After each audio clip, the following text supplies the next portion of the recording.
हारिस और एजाज, आज तुम कहाँ जा रहे हो?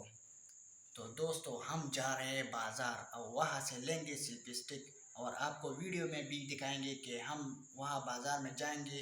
वहाँ पर हमारे कुछ काम वगैरह है, ये भी हम करेंगे और हम सेल्फी स्टिक लेंगे और आपको भी दिखाएंगे। तो चलिए लेट्स। तो दोस्तों जैसा कि हम आपको बता रहे थे कि हम जा रहे थे स्टिक लेने के लिए। तो दोस्तों हम अभी रास्ते में हैं, तो वीडियो बहुत ज़बरदस्त होने वाली है। तो इतनी पास या नहीं है, 5 मिनट दूरी पर है। चलिए दोस्तों हमारे साथ वीडियो में रहे और हम आपको दिखाएंगे।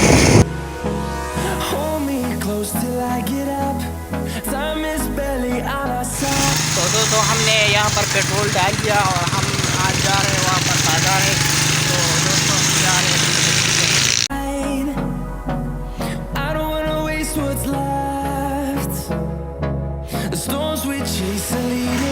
दोस्तों हमने सेल्फी स्टिक ले लिया, बहुत ज़बरदस्त सेल्फी स्टिक है, ब्लूटूथ सिस्टम है, तो ये बहुत ज़बरदस्त है और हमने ले लिया सेल्फी स्टिक, हमेशा हमने ले लिया।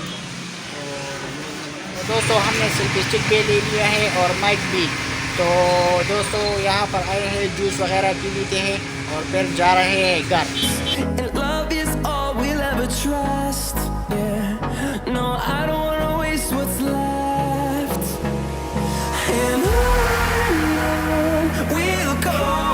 तो हमारे चैनल को सब्सक्राइब करें, कमेंट करें, लाइक करें अगर ये वीडियो आपको पसंद आया होगा। तो दोस्तों फिर मिलते हैं न्यू वीडियो के साथ। तो खुदा हाफिज़।